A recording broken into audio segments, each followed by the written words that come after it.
Hey, what's up? Lightboltjoe here. Today we are going to discuss the 2019 holiday Christmas film, Klaus. This came out in theaters, and then like a week later it went immediately to Netflix. It was when they tried to do like hybrid, like wait a week, and then it was on Netflix. No, it makes no sense. But regardless, this film is awesome. And what I really like about this, it's a 2D animated feature film, hour 50, hour 40 minutes, something like that. It's it's a different spin on the origins of Santa Claus, and there's not a reference of this particular Klaus character as the word Santa. Not old Saint Nick, nothing like that. It's just this guy. His name is Klaus, and he happens to be an old toy maker who lives in the woods, and he woodcrafts, birdhouses now. And it's this whole other story where this postman is assigned to this particular land, Smeargan, Plagan, something. And he has a bet with his dad, who like runs the Royal Post or something to that extent. And he has to mail 6,000 letters within a year, deliver 6,000 letters within a year, and then he can go back home. So there's two fighting clans fighting clan families in this town, who then eventually figure out the concept of the faster the postman mails the letters, the faster that he can get out, because they want to go back to the chaos that was the two clans, that it was built on rivalry, that the town was built on rivalry. And then here you have all of these rivals kids now playing with each other, rivalry aside, because everybody now has toys from this Klaus character who was delivering stuff to the kids, because the kids are writing letters to him asking for stuff, and the mailman is getting letters sent, and so therefore he is slowly obtaining his goal. But then also the kids are getting toys, so it's a kind of push and pull, if you will. It was just very interesting. It was the letters to Santa origin, but it wasn't even an origin. It was just a different spin on it. It was just very interesting. It was very well done. I really liked the clans then, sending stupid letters to get him past the 6,000 mark. That way he can go home, trying to close the chaos again. And then the, outer villages want to participate as well. And then they realize that there's so many things going on that, let's save it for the big delivery for Christmas. And then this old guy, after they trick the clans and things of that nature, we get a time jump. We get it 12 years later. What happens 12 years later? Well, Klaus passes on, goes now with his wife, who passed away many, many years ago. Had another beautiful origin, very tragic origin of that. And then once a year, Jesper, the mailman, the postal worker, they get to see their friend once a night each year, and he can't explain how that his friend now delivers Christmas presents Christmas Eve, and he vanished and disappeared, and nobody ever heard of him since. But then he still continues on with the reindeer and the sleigh and all those things, but there was no magic to it.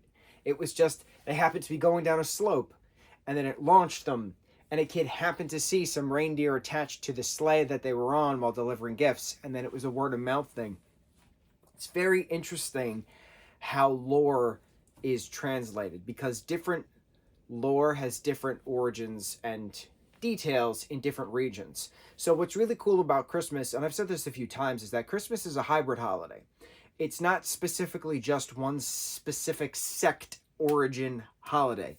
You got it named after Jesus Christ, right? Who was born in the spring. And then the Catholic Church moved Christmas to December to help boost the economy back in the day, over 1,500-ish years ago. And so then, because of that, then mixing in with some Celtic tradition, mixing in with some Norse tradition, mixing in with some Sami tradition. There were Sami characters in Klaus as well. That was pretty cool. Sami, which is like northern Europe. So like Norway, Sweden, Finland, Russia kind of a thing. It's just very it's very interesting seeing that. But anyway, you got like the Yule log. It's like a Norse tradition, but like and that's like a thing. Mistletoe is what killed Loki, the Norse god of mischief. Like there's a lot of Northern European culture traditions that coincide with certain thematic elements within Christmas in regards to traditions, but then different parts of the world have different celebrations. Colombia, they have, massive fireworks displays for Christmas. In Japan, you have to buy KFC for Christmas. It's a thing. It's like very interesting that certain cultures have their own spin on tradition, and it's all hybrid. It's all a hybrid type of a thing, which is very cool. That's what Halloween is very cool. Halloween is cool because it also has different hybrid stuff going on. It might have started with the pagans. Pagans started everything. Pagans started within the trees and bringing the tree inside for Christmas, and which is really winter solstice. So it's pretty neat having these different types of hybrid holidays amplified marketability wise within the Americas. Anyway, that was my rant on that. But going back to this, it was neat seeing a different take on an origin story because it's mythology. That's the point of all of this. Every culture has their own myths. Every country has their own legends. Every country has their own lore. And different countries weren't always the countries that they were. They were something else prior to the country being named the country. And what was before that? And where did the borderline meet? And then it moved, right? People assume that just because you grew up in a specific place, that means that that place was always that place and it was never something different. And people are afraid of history, and it's weird. It's very weird how people are afraid of history because that's not how it works. The past brings you to the present, and what you do in the present makes the future possible. Future's not written. There's possibilities. There's different branches. If I cough in one aspect, I could be veering left for some reason. If I sneeze instead of cough, I could be veering right. The future has different branches, right? The past got us here, and what we do here will dictate what happens next, right? The potential of what happens next. By knowing that, by understanding that, understanding how life works in regards to that nature, history is important because every place has its own history. Every people has their own history. Every place's people have their own history. That's what I was trying to say. So to have these hybrid holidays being marketable and mainstreamed, we have these various Christmas films constantly, right? Halloween has been kicking it up a notch every single year. I'm so happy about it. It's very interesting watching another culture's take on something that you're familiar with. Different aspects, different things, right? It's really important seeing the different Sami characters within Klaus as well. I thought that was also a nice little touch. It wasn't specifically the North Pole that this took place in, but it was north. It was Northern Europe, very Northern Europe.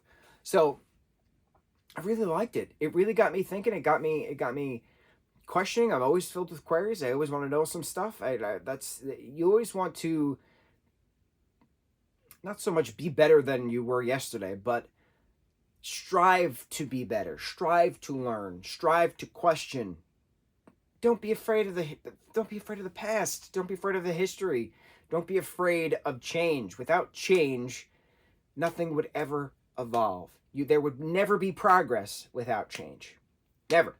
And that was the point about this as well, was that one good deed could lead to something else. Very cool. Absolutely loved it. I could go on and on about how awesome this film was, but I won't. On to the next review. Mahalo.